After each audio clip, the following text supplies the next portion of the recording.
Hello दोस्तों, मेरा नाम है मोहित दिवाकर और फाइनेंस आईक्यू में आपका स्वागत है। आज की इस वीडियो में हम क्लास 11th की जो अकाउंट्स है उसका चैप्टर 2 यानी कि बेसिक अकाउंटिंग टर्म्स के सारे एमसीक्यू करेंगे। टोटल 30 क्वेश्चन है, तो आज सारे के सारे 30 क्वेश्चन हम इस वीडियो में करेंगे। और मैं आपको एक बात और बता दूं, मैं सभी के सभी क्वेश्चन को डिटेल में एक्सप्लेन नहीं करूंगा। ऐसा इसलिए क्योंकि मैंने ये कंप्लीट चैप्टर पहले ही आपको डिटेल में अच्छे से समझा दिया है, और अगर मैं अब यहाँ पर सभी क्वेश्चन को डिटेल में समझाने लगा तो वीडियो बहुत लंबी हो जाएगी। इसलिए पहले आप उन सभी टॉपिक को अच्छे से पढ़ लेना। मैंने पूरी टॉपिक वाइज प्लेलिस्ट नीचे डिस्क्रिप्शन में दे रखी है, वहाँ से आप देख सकते हो। और अगर आप चाहते हो कि सिर्फ एक वीडियो में मैं पूरा चैप्टर 2 कंप्लीट कर लूँ तो उसके लिए भी मैंने नीचे डिस्क्रिप्शन में लिंक दे रखी है। आप पूरा का पूरा चैप्टर सिर्फ एक वीडियो में देख सकते हो, 1.5 घंटे की वीडियो है। और अगर आपको इस वीडियो के नोट्स चाहिए तो आप इस टेलीग्राम चैनल को ज्वाइन कर लेना। मैं वीडियो ख़त्म होते ही नोट्स यहीं पे अपलोड करता हूँ। और इसके अलावा जितनी भी मेरी वीडियो आएंगी उन सब के भी नोटिफिकेशन आपको यहीं पर मिल जाएगी। और आप चाहो तो मुझे फेसबुक पे भी फॉलो कर सकते हो, और आप चाहो तो मुझे कू ऐप पे भी फॉलो कर सकते हो। इन सभी की लिंक मैंने नीचे डिस्क्रिप्शन में दे रखी है। और अब चलते हैं अपनी वीडियो पे, आपका ज़्यादा टाइम वेस्ट नहीं करूँगा। स्टार्ट करते हैं अपने पहले क्वेश्चन से। और पहला क्वेश्चन है कैपिटल इज, यानी कैपिटल के बारे में आपसे पूछ रहा है कि कैपिटल क्या है। ऑप्शन ए इंटरनल लाइबिलिटी है, ऑप्शन बी एक्सटर्नल लाइबिलिटी है, ऑप्शन सी इंटरनल और एक्सटर्नल लाइबिलिटी दोनों हैं, और ऑप्शन डी कुछ भी नहीं है, यानी कि नन ऑफ दीज। तो सिंपल सा, ये तो बहुत इजी क्वेश्चन है। यहाँ पे आपका आंसर हो जाएगा कैपिटल क्या है, एक इंटरनल लाइबिलिटी है। अब क्वेश्चन नंबर 2 पे आते हैं। तो क्वेश्चन नंबर 2 कह रहा है कि good taken by the proprietor for personal use, इसे हम क्या कहते हैं। यानी जब जो प्रोप्राइटर है यानी जो ओनर है बिजनेस का, वो गुड्स को अपने पर्सनल यूज के लिए निकाल रहा है, ठीक है, तो उसे हम क्या कहेंगे।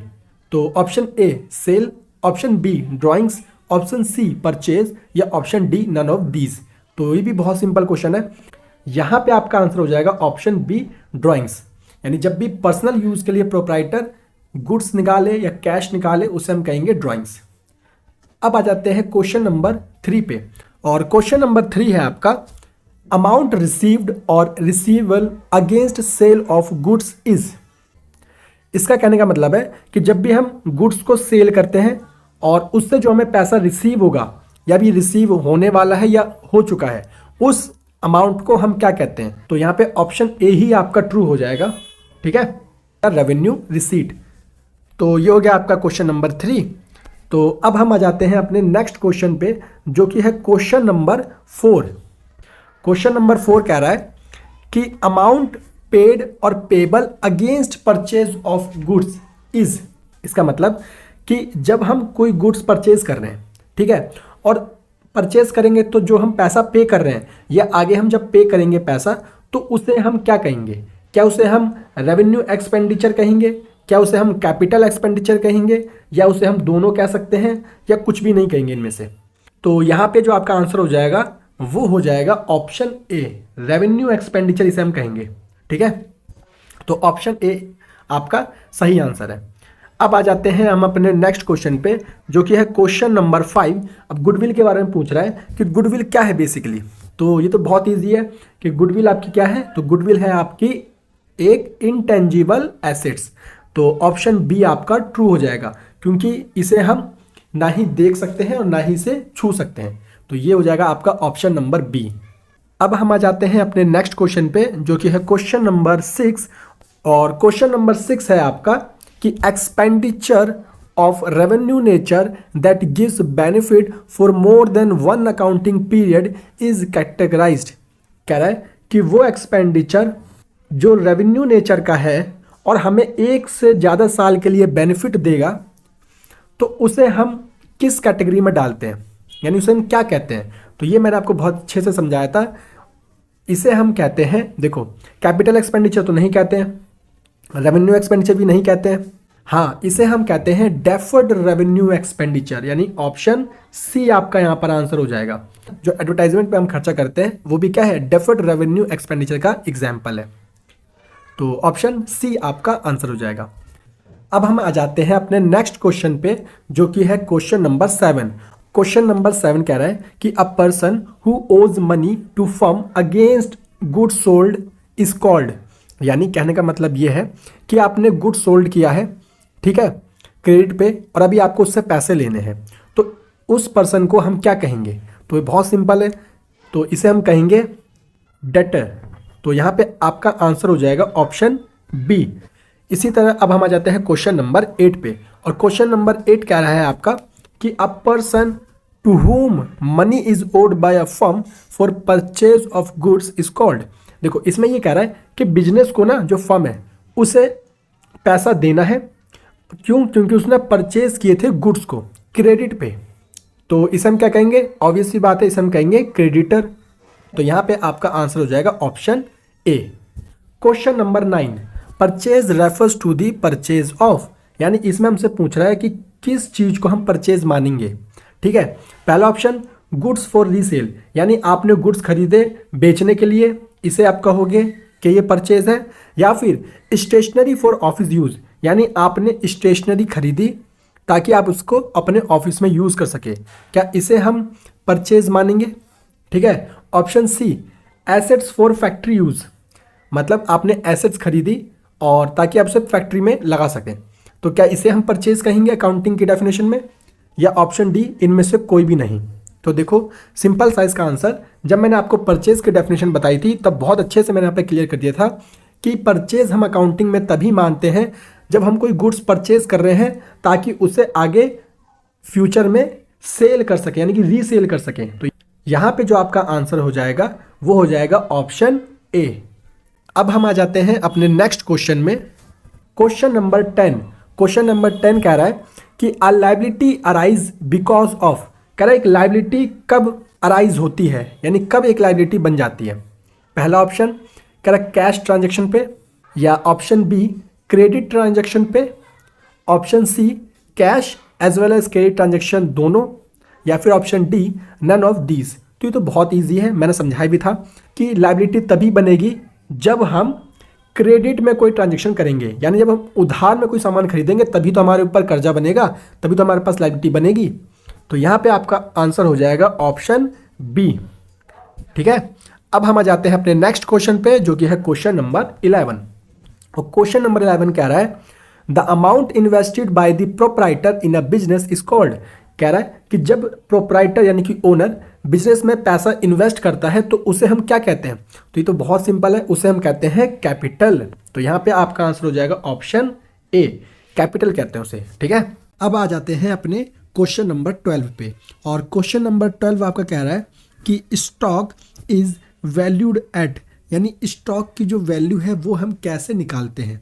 फर्स्ट ऑप्शन आपका कह रहा है कि कॉस्ट और नेट रियलाइजेबल वैल्यू, जिसे मार्केट वैल्यू भी कहते हैं, जो भी कम हो, यानी इन दोनों में से जो भी कम होगा वही स्टॉक की वैल्यू होगी। और ऑप्शन बी कह रहा है कि कॉस्ट और नेट रियलाइजेबल वैल्यू जो भी दोनों में ज़्यादा होगा वही स्टॉक की वैल्यू होगी। ऑप्शन सी कॉस्ट, यानी कि स्टॉक की वैल्यू निकालने के लिए सिर्फ हमें कॉस्ट से मतलब है। और option D net realisable value, यानी कि मार्केट वैल्यू, यानी कि अगर हमें स्टॉक की वैल्यू निकालनी है तो हमें मार्केट वैल्यू से मतलब है। तो देखो जब मैंने आपको स्टॉक पढ़ाया था तब मैंने आपको बताया था कि जब भी हमें स्टॉक की वैल्यू निकालनी होती है तो जो एक्चुअल कॉस्ट होती है और जो नेट रियलाइजेबल वैल्यू होती है, उन दोनों में जो भी कम होता है उसी को हम कहते हैं स्टॉक की वैल्यू, ठीक है। तो यहाँ पे जो आपका ऑप्शन हो जाएगा वो हो जाएगा option A answer. Question number 13 है आपका कि bank overdraft, basically bank overdraft क्या है ये आपको बताना है। कह रहा है एक शॉर्ट टर्म लायबिलिटी है, एक लॉन्ग टर्म लायबिलिटी है, या ऑप्शन सी एक कॉन्टीजेंट लायबिलिटी है, या ऑप्शन डी इनमें से कोई भी नहीं है। तो ये तो बहुत सिंपल है, मैंने आपको बताया भी था कि जो बैंक ओवरड्राफ्ट होता है वो क्या होता है, वो एक शॉर्ट टर्म लायबिलिटी होती है, ठीक है। तो यहाँ पे आपका आंसर हो जाएगा ऑप्शन ए। अब हम आ जाते हैं अपने नेक्स्ट क्वेश्चन पे, जो कि है क्वेश्चन नंबर 14। और क्वेश्चन नंबर 14 है कि which of the following is not a business transaction, कह रहे हैं इनमें से कौन सा बिजनेस ट्रांजेक्शन नहीं है। तो देखो option A bought furniture for 25,000 for business, तो देखो यार ये तो बिजनेस ट्रांजेक्शन है। Paid for salary of employees, employees को सैलरी पे करना, ये भी एक बिजनेस ट्रांजेक्शन है। Option C, cash withdrawn from personal bank account ₹10,000 for domestic use, यानी कि 10,000 रुपये हमने निकाले हैं अपने पर्सनल अकाउंट से, अपने पर्सनल बैंक से, ताकि हम अपने घर में यूज कर सकें उसे। और ऑप्शन डी कह रहा है ऑल ऑफ दी अबव। तो देखो इसका आंसर बहुत ईजी है। उसने पूछा क्या है कि नॉट अ बिजनेस ट्रांजेक्शन, तो मैं आपको बता दूं ये आपका बिजनेस ट्रांजेक्शन है, ये भी आपका बिजनेस ट्रांजेक्शन है, लेकिन ऑप्शन सी आपका बिजनेस ट्रांजेक्शन नहीं है। मैंने आपको बताया भी था कि जब भी हम अपने पर्सनल यूज के लिए पैसा निकाल रहे हैं, पैसा खर्च कर रहे हैं अपने घरेलू खर्चों के लिए, तो उसे हम बिजनेस का ट्रांजेक्शन नहीं मानते हैं। तो यहाँ पे आपका आंसर हो जाएगा ऑप्शन सी। ठीक है, अब हम आ जाते हैं क्वेश्चन नंबर 15 पे, और क्वेश्चन नंबर 15 है आपका कि which of the following is not a fixed assets. कह रहा कौन सा फिक्स्ड एसेट्स नहीं है, ये बताओ। तो देखते हैं, ऑप्शन ए बिल्डिंग, ये तो फिक्स्ड एसेट्स होती है, इसका मतलब ये आंसर नहीं है। प्लांट एंड मशीनरी, तो ये भी एक फिक्स्ड एसेट्स है, इसका मतलब ये भी आंसर नहीं है। Option C balance with bank, ये आपका करंट एसेट्स है, तो यहां पर ये आपका आंसर हो जाएगा। अब हम आ जाते हैं क्वेश्चन नंबर 16 पे। क्वेश्चन नंबर 16 कह रहा है which of the following is not a long term liability. कह रहा कौन सी लॉन्ग टर्म लाइबिलिटी नहीं है। Option A creditor, option B terms loan. देखो टर्म्स लोन तो आपका लॉन्ग टर्म लाइबिलिटी ही होता है, तो ये आपका आंसर नहीं हो सकता। ऑप्शन डी कैपिटल, ये भी आपकी लॉन्ग टर्म लाइबिलिटी होती है, तो ये भी आपका आंसर नहीं हो सकता। ऑप्शन सी डिबेंचर, ये भी एक लॉन्ग टर्म लाइबिलिटी होती है, इसलिए ये भी आपका आंसर नहीं हो सकता। तो ऑप्शन ए ही आपका आंसर होगा क्रेडिटर, क्योंकि क्रेडिटर क्या है, एक शॉर्ट टर्म लाइबिलिटी है। ठीक है, तो ऑप्शन ए आपका यहाँ पे सही हो जाएगा। नेक्स्ट क्वेश्चन पे आते हैं, question number 17 which of the following are goods, यानी इनमें से कौन सा गुड्स है ये बताना आपको। ठीक है, option A machine manufacture for sale, यानी मशीन आपने मैन्युफैक्चर करी ताकि आप उसे सेल कर सको, तो बिल्कुल ये तो गुड्स का एग्जाम्पल होगा। Option B furniture purchased for sale, कह रहा फर्नीचर आपने खरीदा ताकि आप उसे सेल कर सको, तो बिल्कुल ये भी गुड्स का एग्जाम्पल होगा। Option C books and stationery purchased by a book seller, कह रहा हमने बुक्स और स्टेशनरी को परचेज किया है, तो बिल्कुल ये भी गुड्स का एग्जाम्पल होगा। तो यहाँ पे आपका आंसर हो जाएगा ऑप्शन डी, यानी कि सारे के सारे जो एक ऑप्शन है वो ट्रू है। ठीक है, ऊपर के तीनों ऑप्शन ट्रू हैं।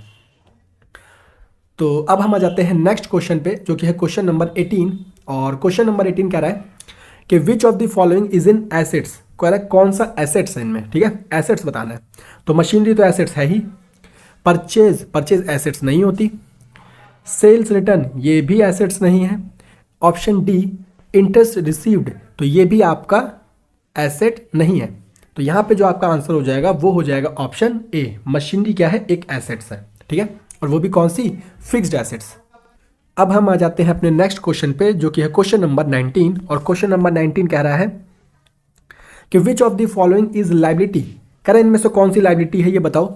देखो बताते हैं, फर्नीचर, देखो फर्नीचर तो एसेट्स है, तो ये लाइबिलिटी नहीं हो सकती।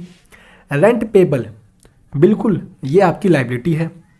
इंटरेस्ट रिसीव्ड, देखो इंटरेस्ट रिसीव्ड आपकी लाइबिलिटी नहीं है। स्टॉक, ये भी आपकी लाइबिलिटी नहीं है। यहाँ पे आपका आंसर हो जाएगा ऑप्शन बी, रेंट पेबल, ये है आपकी लाइबिलिटी, क्योंकि मैंने बताया था जहाँ पे भी आपको पेबल वर्ड मिल जाए वो आपका लाइबिलिटी बन जाता है ना, वो आपकी लाइबिलिटी होती है। अब हम आ जाते हैं अपने क्वेश्चन नंबर 20 पे, और क्वेश्चन नंबर 20 कह रहा है, यानी कि 20 नंबर क्वेश्चन कह रहा है कि which of the following is revenue, कह रहा है इनमें से रेवेन्यू कौन सा है ये बताओ। देखो कह रहा परचेज क्या रेवेन्यू है, या फिर परचेज रिटर्न रेवेन्यू है, सेल्स आपका रेवेन्यू है, या ऑप्शन डी सैलरी पेबल आपका रेवेन्यू है। तो ये तो बहुत ईजी है, देखो रेवेन्यू क्या होगा, तो रेवेन्यू यहाँ पे हो जाएगा आपका सेल, जो हम सेल करते हैं वही हमारी क्या होती है, रेवेन्यू होती है। तो यहाँ पे आपका ऑप्शन सी राइट आंसर होगा। ठीक है, क्वेश्चन नंबर 21 है आपका कि which of the following is not an expense, कौन सा एक्सपेंस नहीं है। तो देखो सैलरी ये तो भैया एक्सपेंस होता है, रेंट ये भी एक्सपेंस होता है, इलेक्ट्रिसिटी एक्सपेंस ये भी आपका एक्सपेंस है। जो आपका ऑप्शन ए है फर्नीचर, ये आपका एक्सपेंस नहीं है, ये आपकी एसेट है। ठीक है, तो यहाँ पे आपका आंसर हो जाएगा ऑप्शन ए। अब हम आ जाते हैं अपने नेक्स्ट क्वेश्चन पे, जो कि है क्वेश्चन नंबर 22, और क्वेश्चन नंबर 22 है आपका, विच of the following is a business transaction, यानी इनमें से कौन सा बिजनेस ट्रांजेक्शन है वो आपको बताना है। Option 1 goods purchase on credit, तो बिल्कुल ये आपका एक बिजनेस ट्रांजेक्शन है। An employee being dismissed, employee को डिसमिस कर दिया, तो ये कोई ट्रांजेक्शन थोड़ी हुआ। Option C proprietor purchasing a car for own use, ये भी आपका ट्रांजेक्शन नहीं है, क्योंकि इसमें तो जब कार खरीदी गई है पर्सनल यूज़ के लिए खरीदी गई है, खुद के यूज़ के लिए। Sale of personal assets by proprietor, ये भी ट्रांजेक्शन नहीं है, क्योंकि इसमें ओनर ने अपनी खुद की जो पर्सनल एसेट्स थी उसे सेल करा है, तो ये भी आपका यहाँ पर बिजनेस ट्रांजेक्शन नहीं है। तो फिर आपका ऑप्शन ए यहाँ पे राइट हो जाएगा कि परचेज गुड्स ऑन क्रेडिट, ये है आपका बिजनेस ट्रांजेक्शन। अब आ जाते हैं क्वेश्चन नंबर 23 पे, और क्वेश्चन नंबर 23 कह रहा है कि the nature of capital is, जो कैपिटल होता है उसका नेचर क्या होता है, क्या ये एक एसेट्स होती है, क्या ये एक लाइबिलिटी होती है, क्या ये एक इनकम होती है, या फिर ये एक एक्सपेंस होता है। तो मैं आपको बता दूं कि जो हमारी कैपिटल होती है वो बेसिकली एक लाइबिलिटी होती है, तो यहाँ पे आपका ऑप्शन बी राइट आंसर हो जाएगा। अब हम आ जाते हैं क्वेश्चन नंबर 24 पे।